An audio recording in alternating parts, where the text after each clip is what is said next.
Banyak yang tidak tahu bahwa bank terbesar se-Indonesia ini pernah terkena serangan bom sebanyak 2 kali. Selain itu, bank ini juga pernah hampir bangkrut total. Namun berkat kegigihan dan usaha mereka, bank ini berkembang menjadi bank terbesar se-Indonesia. Ya, ini adalah sejarah Bank Sentral Asia. Tahun 1955, setelah 10 tahun merdeka dari penjajahan Belanda dan Jepang, perindustrian di Indonesia mulai bergeliat. Banyak jenis usaha baru muncul, baik dari sektor pangan, bahan bangunan, perbankan, dan juga tekstil.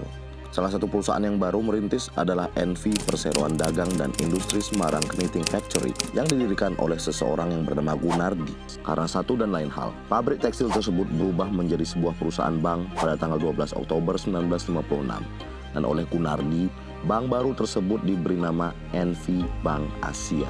Dari yang awalnya berkantor pusat di Semarang, NV Bank Asia akhirnya memindahkan kantor pusatnya ke Jakarta dan pada tanggal 13 Februari 1957 berganti nama lagi menjadi NV Sentral Bank Asia dengan huruf A-nya double. Namun tak berselang lama, bank tersebut berubah nama lagi menjadi NV Bank Sentral Asia pada 21 Februari 1957. Tanggal inilah yang akhirnya ditetapkan menjadi hari kelahiran Bank BCA. Saat itu, kantor pusatnya berada di daerah ASMK. Bank yang notabene-nya masih sangat baru ini pun mendapatkan izin beroperasi dari pemerintah sebagai entitas bank pada 14 Maret 1957. Di sisi lain, seorang pengusaha yang bernama Lim Siu Leong sedang ingin mengembangkan jaringan perusahaannya dengan memasuki dunia perbankan. Dia melihat sebuah bank kecil, namun berpotensi besar yang mungkin bisa dia kembangkan. Dari tangan Gunardi, akhirnya NV Bank Sentral Asia beralih kepemilikan ke Lim Siu Leong atau yang lebih kita kenal dengan nama Sudono Salim, pendiri Salim Group. Efektif pertanggal 2 September 1975, nama bank pun diubah menjadi PT Bank Sentral Asia. NV dihilangkan dan diganti PT sesuai dengan aturan baru pemerintah. Sudono Salim awalnya hanya seorang pengusaha kecil. Berawal dari seorang karyawan pabrik kerupuk, dia beralih menjadi pebisnis cengkeh dan saat masih berusia 25 tahun, Sudono Salim berhasil menjadi bandar cengkeh terbesar di Kudus.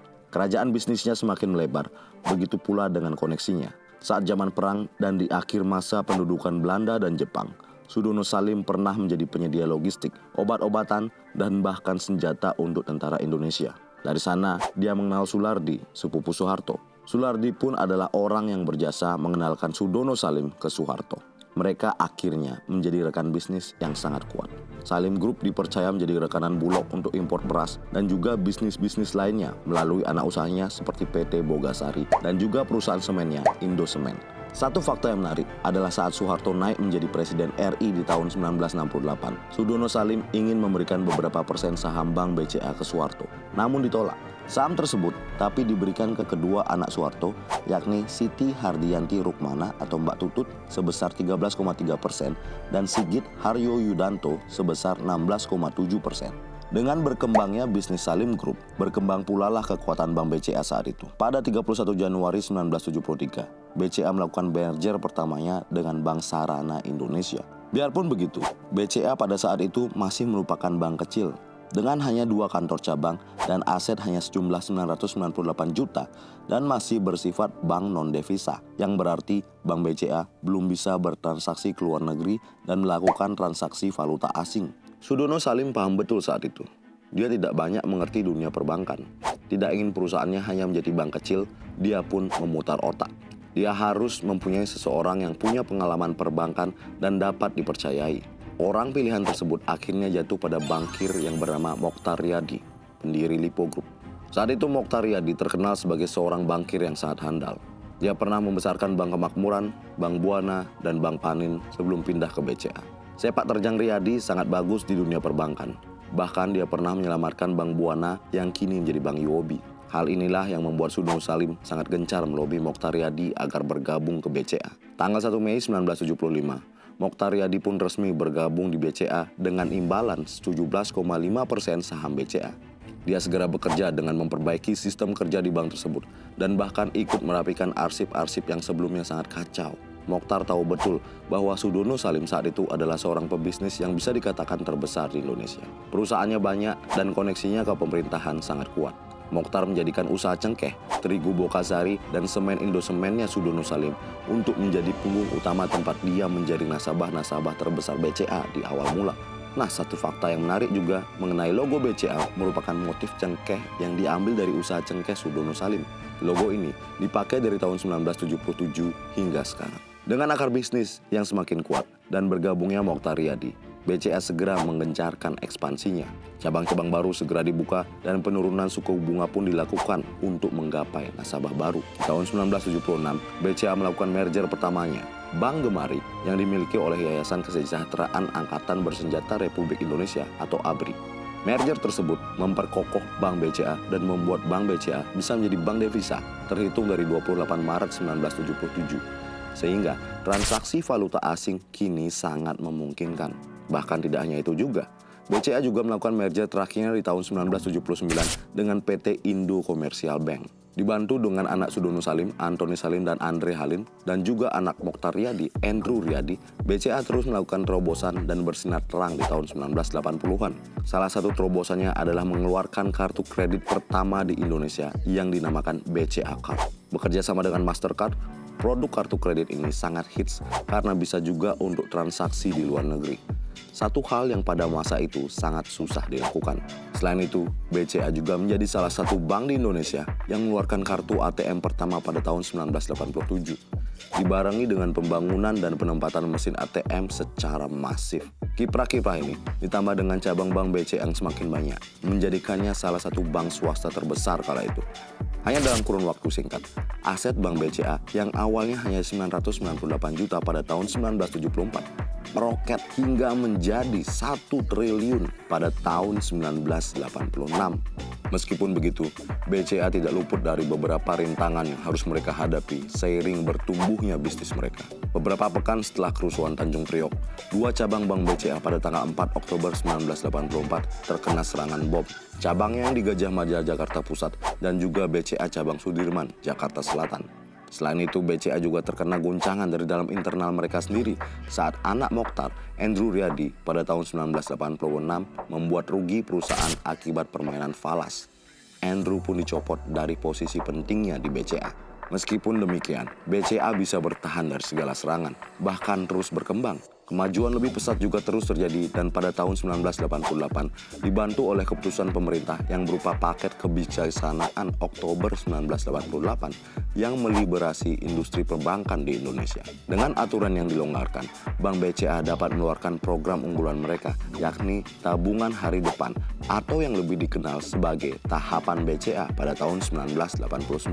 Pasca peluncuran tahapan BCA, angka pinjaman dan aset BCA naik secara masif hingga lebih dari 80%. Dengan bertambahnya aset, bertambah pula cabang Bank BCA. Dari hanya 50 cabang di tahun 1988 menjadi 173 di akhir 1989 dan ditambah lagi 148 cabang baru di tahun 1990. Belum lagi penambahan mesin ATM BCA di berbagai tempat-tempat strategis di ibu kota. Dengan koneksi Sudono Salim dengan pemerintah, BCA juga meluncurkan kerjasama dengan berbagai institusi, salah satunya adalah Telkom yang berupa pembayaran tagihan telepon lewat ATM BCA. Selain itu, BCA juga bekerja sama dengan Citibank untuk memudahkan pembayaran kartu kredit Citibank melalui ATM BCA.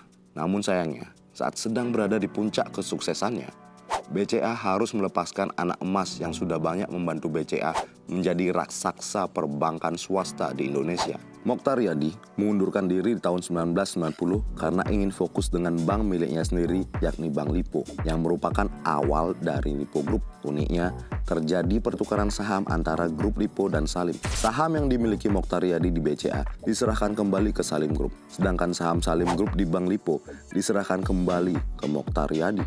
Pertengahan 1990-an pun tetap menjadi tahun-tahun yang gemilang bagi BCA. Sebanyak 450 kantor cabang telah mereka miliki di tahun 1995 dan aset mereka yang tadinya hanya 1 triliun di 1986 kini sudah meningkat puluhan kali menjadi 43 triliun di tahun 1997. Bank BCA pun saat itu mengeluarkan inovasi terbaru dengan menghadirkan acara undian secara langsung yang bernama Gebyar BCA. Siaran tersebut ditayangkan di stasiun TV milik Salim Group, yakni Indosiar. Namun tidak ada yang abadi di dunia ini. Begitu juga dengan kesuksesan. Dunia dihantam krisis keuangan yang sangat dahsyat di tahun 1997. Krisis yang dinamai krisis finansial Asia tersebut menghantam dan memporak-porandakan banyak perusahaan. Bahkan perusahaan yang sebelumnya dinilai sangat kuat dan sehat pun tidak sedikit yang pailit. BCA tidak luput juga dari krisis ini. Krisis ini pula yang akan menjadi titik permulaan lepasnya kepemilikan BCA dari Salim Group. Awal mulanya adalah saat adanya desas-desus bahwa Sudono Salim sebagai pucuk pimpinan Salim Group sudah wafat dan cabangnya di Singapura ditutup.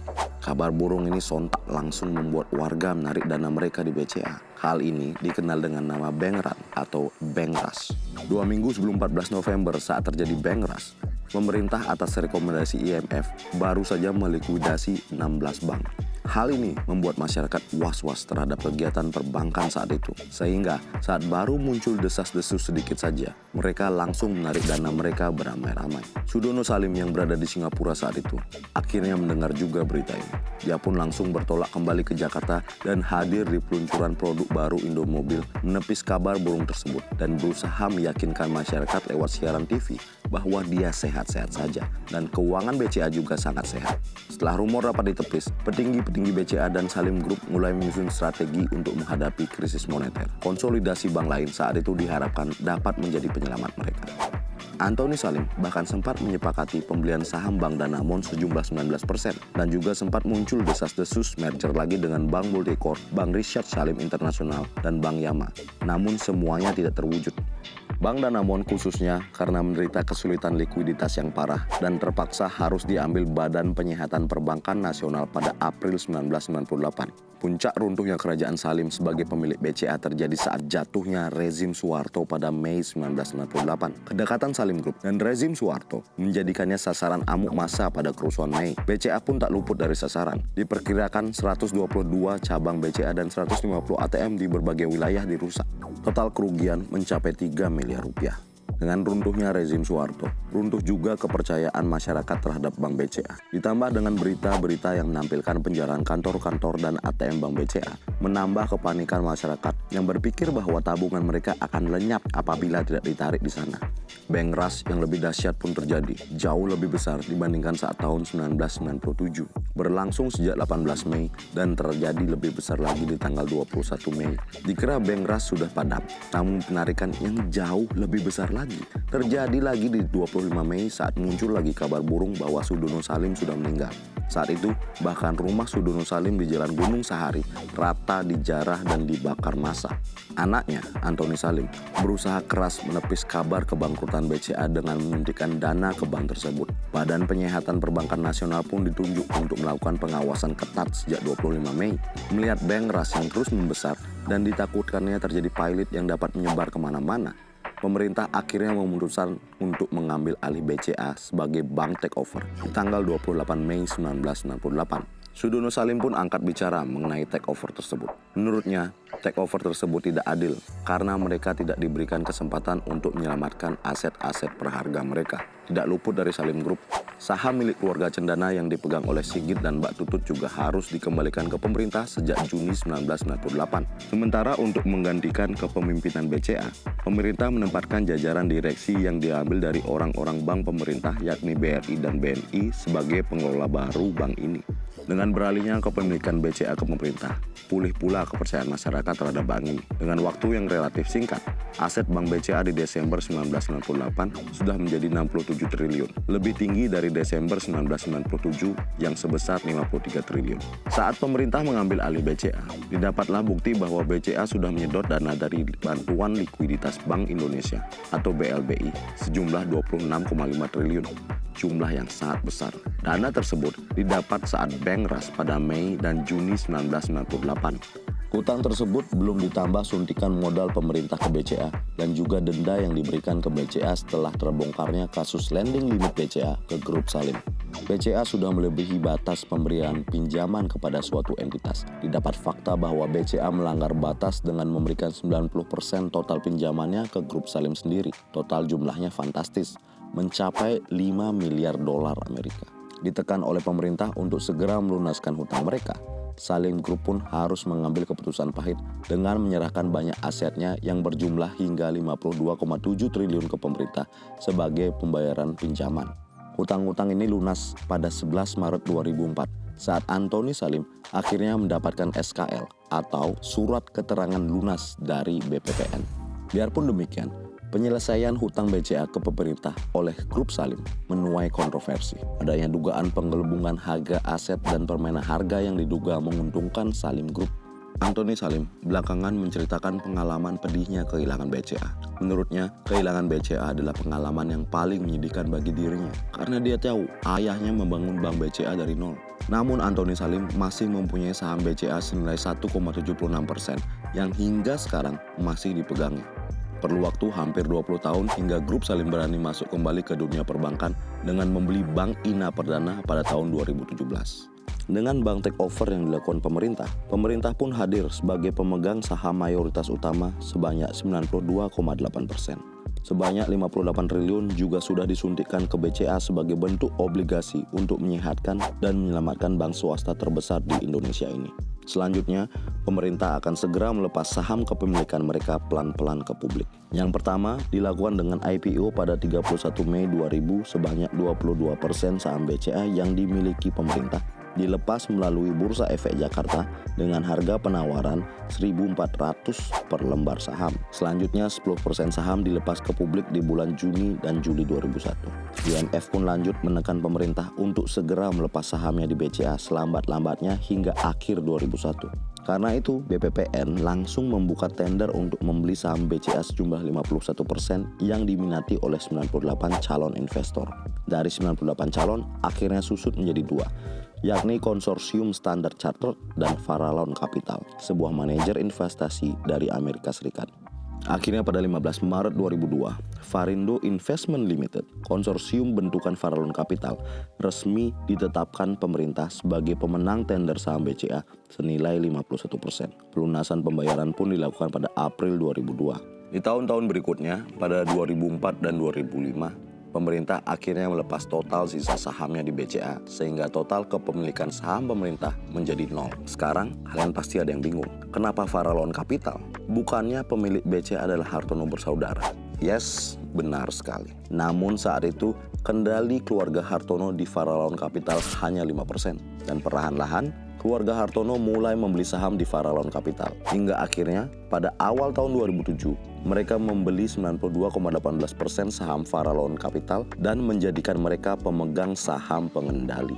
Saham Farallon Capital pun dialihkan perlahan pada 11 November 2016 ke perusahaan Hartono bersaudara, yakni PT Dwi Mura Investama Andalan. Dan pada tahun 2017, di bulan April, PT Dwi Muria kembali menaikkan sahamnya di BCA menjadi 54,94% dengan total 13 miliar lembar saham. Selayaknya owner sebelumnya yakni Salim Group, dengan BCA berhasil mengantarkan Sudono Salim menjadi orang terkaya di Indonesia.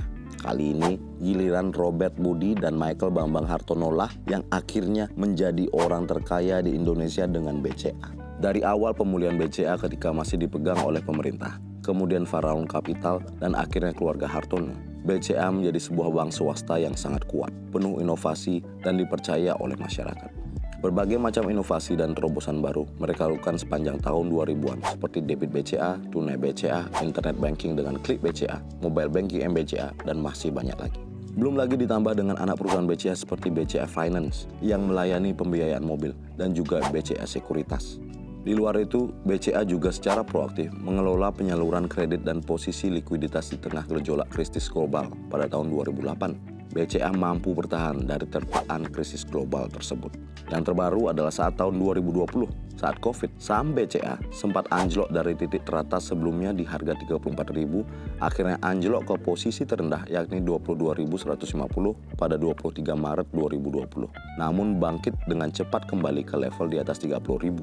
Dengan manajemen yang baik, inovasi dan terobosan yang sangat berguna bagi khalayak ramai, Bank BCA memang berhak menjadi bank swasta terbaik di Indonesia. Bukan hanya itu, BCA juga menjadi bank swasta terbesar di Indonesia dan bank terbesar ketiga di bawah bank milik pemerintah. Kapitalisasi pasarnya sudah mencapai 1.000 triliun yang merupakan angka terbesar di Bursa Efek Indonesia. Bahkan menjadi perusahaan bank dengan kapitalisasi terbesar di Asia Tenggara. Terakhir, harga saham BCA sudah di angka 8.250. Loh, kok merosot? Jangan khawatir, ini dikarenakan stock split yang terjadi tahun 2021. Berdasarkan rapat umum pemegang saham luar biasa, dicapai kata sepakat untuk stock split. Satu lembar saham dipecah menjadi 5, sehingga akhirnya pada 13 Oktober 2021, saat penutupan perdagangan, saham BCA berada di angka 36.600, besoknya sudah dipecah menjadi 5 saham dan menjadi 7.320 saham per lembar. Di luar harga saham yang terus menanjak, anak perusahaannya pun terus berkembang. Selain BCA Finance, sekarang juga ada BCA Syariah, BCA Life, dan yang paling ngetren sekarang, Bank Digital BCA atau yang kita kenal dengan Blue by BCA Digital. Blue by BCA Digital hadir saat munculnya bank-bank digital lainnya yang menawarkan bunga tabungan dan deposito lebih tinggi dari bank konvensional. BCA pun tidak mau kalah dengan Blue by BCA Digital, menghadirkan banyak fitur-fitur menarik dibanding bank konvensional. Blue by BCA Digital berjalan seiring dengan Bank BCA.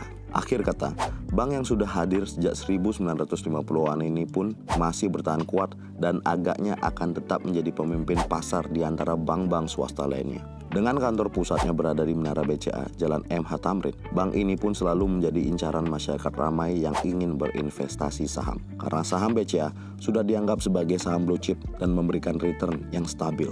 Satu yang pasti, kita berharap BCA bisa dengan mulus menghadapi tantangan resesi yang banyak dikatakan akan terjadi di tahun 2024.